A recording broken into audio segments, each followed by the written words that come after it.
I have one other question, and then I want to throw it open. It seems to me one of the things that hardly anyone is saying, I guess one question is Teresa Ghilarducci, is that the 401k experiment has failed, and that the remedies that are being put forward in mainstream politics for a universal portable 401k still suffers from the problem that it is a 401k, which is not a pension. 401k is simply a tax-sheltered form of savings that you can outlive, or you can hit a down market, or you can make bad investments. And I wonder what you think of the following idea. Would not we be better off with a truly universal portable pension system, namely a second tier of Social Security that were funded and invested very much like an index fund or like the Federal Employees Thrift Plan? Or is that just so radical that I might as well be pitching this on Jupiter? Well, first of all, it's a good idea. It's a sound idea. It's mathematically sound. It's ethically sound. It's structurally sound.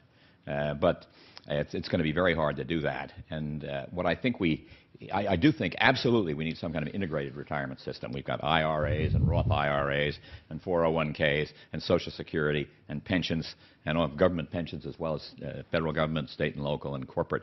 And there ought to be some integrated retirement system, I think. So anybody has a kind of a picture of where they are at any point in time. I mean, think about asset allocation and think that for a typical investor at retirement or a typical working person at retirement, Social Security has a capital value, depending on exactly how much you've made during your long lifetime, of something in the range of $300,000. And Social Security is probably about as good an investment as we could ever find.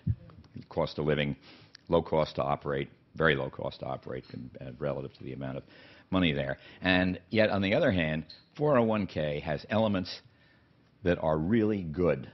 It has failed, but the elements that are really good are that you can be heavily in equities when you're young and light in equities when you're older. But now we take the employee group as a total, and the person that's 25 and the person that's 65 and the person in the middle at 45 all have the same allocation, essentially, before they got into all these hedge funds and all these ways to do better, so-called to do better. So it can't be custom made.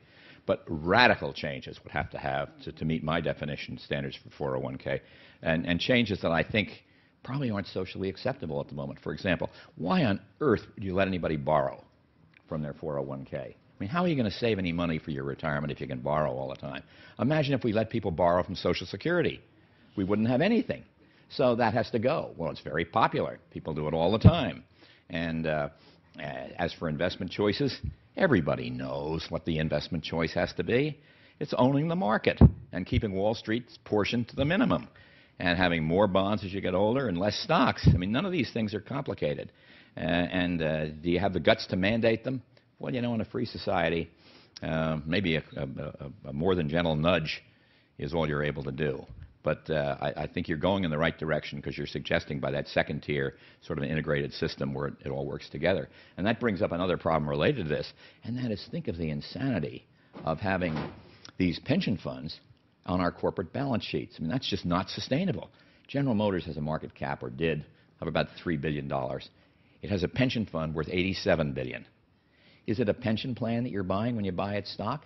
Or is it an automobile company? Or was it an automobile company? It's a liability. And, it's an enormous liability. And it seemed like a good idea at the beginning. I keep thinking that the unions had a great advantage on the management in these negotiations that took place largely in the early 50s, I think.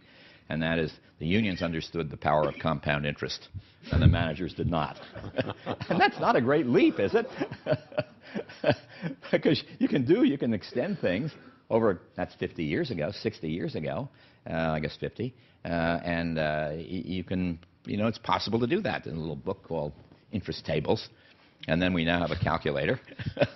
And I think that's one of the great deficiencies we've had just in many of the financial things we do. And as we don't look at discounted cash flow, we don't discount numbers back, we don't look at growth compounded over the years. And these things, to me, the ultimate simplifier, I guess, hater of complexity, is really what we should be teaching our high school students instead of stock picking contests. What's that all about? Well, I wanted to ask you what you think the Dow was going to be tomorrow, but I won't. Question over there. And I think you need to go to the microphone. I'm sorry to dislodge you. And also one in the back. Microphone. Mr. Bogle, following on what you said, what would you do about, or do you have any ideas about the cult of return? Not just the managers stirring it up. Universities thinking, oh, if we can just squeeze that extra 300 basis points. Pension plans are a good example. You can fund a pension plan, again, I'm for simplicity, pretty easily by present valuing and buying a bond portfolio, knowing the value of compound interest rates. Is there any way to wean people from this, or the other side, to convince them that risk does come with return? Well, they have to be convinced low risk, and the SEC has even tried to get it disclosed. It's very hard to know precisely how to disclose risk because our concept of risk has depended much more on historical risk than prospective risk. And yet we know a lot about prospective risk. I mean, for example, we know that if you go into a stock market when you're paying 10 times earnings, it's much more likely to have a price-earnings multiple that goes up. And if a stock market is selling at 25 times earnings, the odds are profoundly, not 100%, never 100%, much more in favor of it going down. I think really, when you look at corporate pension returns, I mean, I use General Motors in this example, and I actually had an argument on television with Rick Wagoner about this. And I said, here's the reality of future returns. And just to digress for a moment, the reality of stock returns is earnings growth plus dividend yield. And that 9.5% return we look at historically is a 4.5% average dividend yield and 5% earnings growth. And so if you invest in the market at 1% dividend yield, as you did in the spring of 2000, you had a dead weight cost of 3.5% against the past return that you're looking at history. Well, General Motors didn't pay any attention to that. They said our future returns, which they probably then estimated were 9% or something, are based on historical averages. Well, think about the insanity of that, because the more the market goes up, the higher the historical average. So as the market goes higher and higher and higher and higher, the future returns will be, you guessed it, higher and higher and higher and higher. How can that be? I mean, it makes no logical sense. So in their last annual report, they've cleaned it up a little bit. They've said that they know the future market returns will be lower. They should be, by the way, pension plans should have to show you what they expect their returns to be and where they're coming from. How much in bonds, how much in hedge funds, how much in stocks, how much in commodities, whatever they want to do. And tell you what returns they expect from those investments and what the cost of holding those various investments, some being cheap, some being expensive, and how that comes out to ever get an 8.5% return, which they can't do.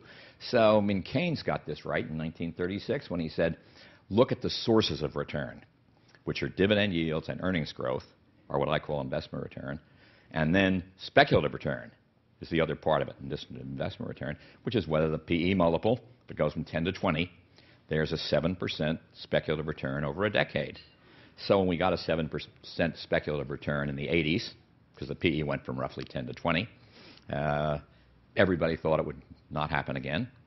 I certainly did. Maybe nobody else did. And it went from 20 to 40, 7% in the 90s. Never happened before. Nothing like that had ever happened before. That's the problem with historical returns. So could it happen a third time and 40 going to 80 times? Well, I mean, really? It's just not possible, even in the most speculative of all societies. So to me, I look at it as a simple thing. And so yes, we can get out of the cult of return by looking at the sources of return and comparing them to where we are now, because corporate earnings grow as fast as corporate America does, about 2% a year real. We ought to, by the way, be looking at real dollars and not nominal dollars. And so the return on stocks, if the dividend yield is, say, 3% or 3.5% today, and the earnings growth in the future is going to be about 5%, well, you're going to have to take at least 3 percentage points out of that 5, not this year or next year, but down the road, and you'll be getting a very modest return.